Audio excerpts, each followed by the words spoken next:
Hey guys, as you can probably tell, I come to you today in different attire. Today is a day of mourning. A great man, one of my father figures, has passed today.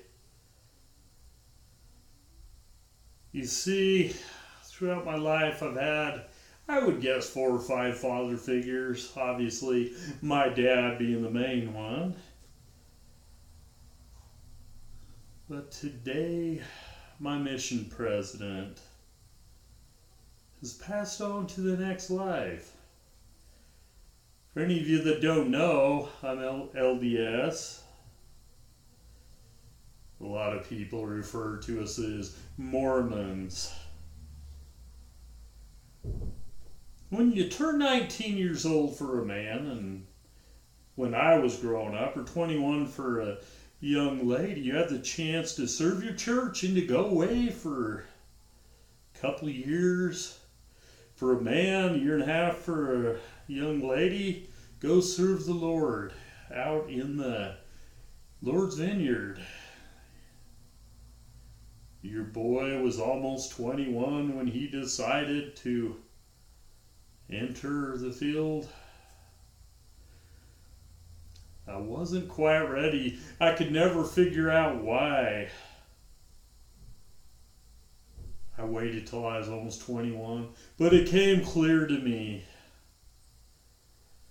really fast. You see, I haven't always shown symptoms of bipolar, but I've always shown symptoms of depression and anxiety. Mainly anxiety growing up. I respond best to people that are loving and caring and compassionate, that have a lot of empathy. I don't do very well with drill sergeant types, which is where the story gets very interesting. You see, missionaries, as I said, go out for 2 years.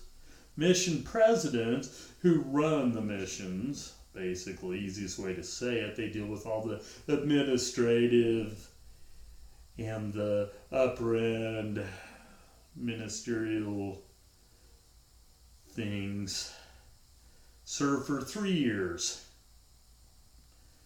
So I got called to the greatest mission on earth, the Harrisburg, Pennsylvania Mission. The mission president that would have been there when I was 19 years old through 21 when I could have went was actually a drill sergeant in the military. And I'm not making that up. So I just don't know how a poor little frightened, unsure of, low self-esteem, low self-confidence guy would have done with somebody like that. I needed somebody to build me up, to make me feel good, to make me feel proud. And the Lord knew this. The Lord knew why I didn't go until I was almost 21. I used to question it all the time, but I never did after. Because you see, President Richards was everything I needed. When I got out there to Harrisburg, President Richards had been out for 6 months.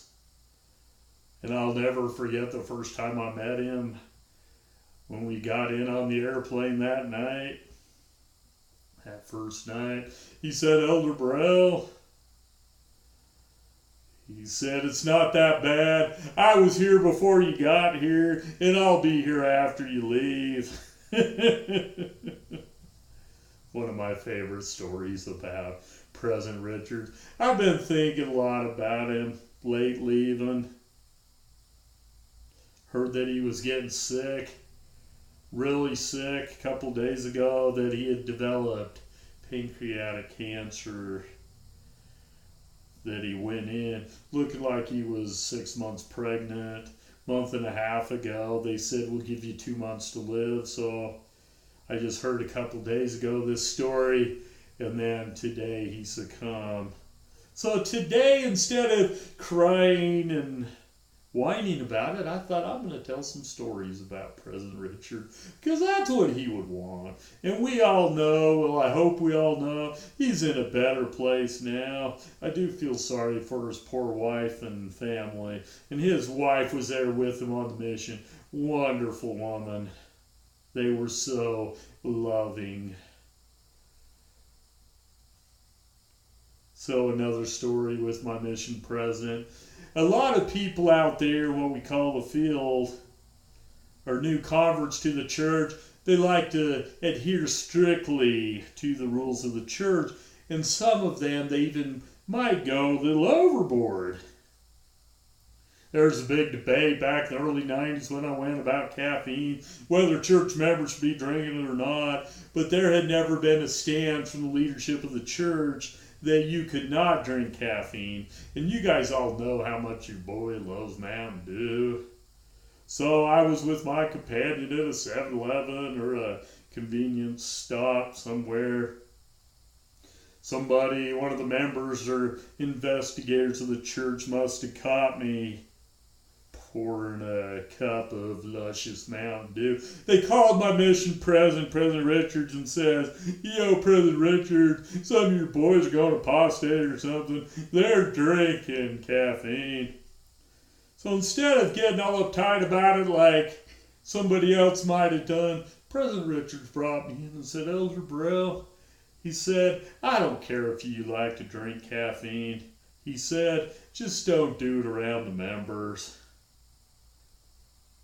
I remember how much that meant to me because he took my side and he always took our side. Another great thing about President Richards, he was willing to let you have some fun where a lot of other mission presidents probably wouldn't have. You see, Penn State, all hail the Nittany Lions, located in State College, Pennsylvania. I actually served for 5 months in State College. And I was there during football season. And I thought, he's probably not going to do it, but I got to ask President Richards if he'll let me go to a Penn State football game. And to my joy and satisfaction, he said, "Elder Burrell, not only can you go, but you can go to as many home games as you can, as long as you can buy the tickets yourself and you go wearing your whites with your name tag, stating who and what you represent." I was so happy. In fact, Brigham Young University was going out that year to play Penn State.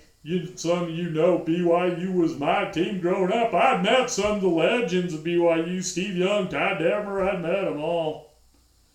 I was so excited to watch Penn State play BYU. In fact, my dad knew a guy flying out to the game. He was like, "Hey, Dave, is your son still going to be in State College? Because if he is, I got seats on the 50-yard line, 5 rows up, and I would love to take him to the game." So I was all excited. I was hoping and praying I was still going to be in State College when the game came. But there's a little thing on missions called transfers, where you get assigned to a new area.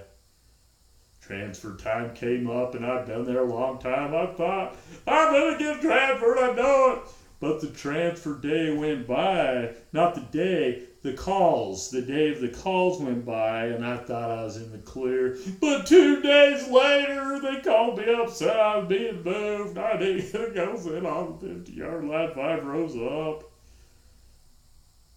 So the mission president said, if anybody in the mission can find an investigator member's house to watch the game at, you can go ahead and watch that since BYU, the church school's involved in it. So I was thinking, I was down in Harrisburg, the capital now.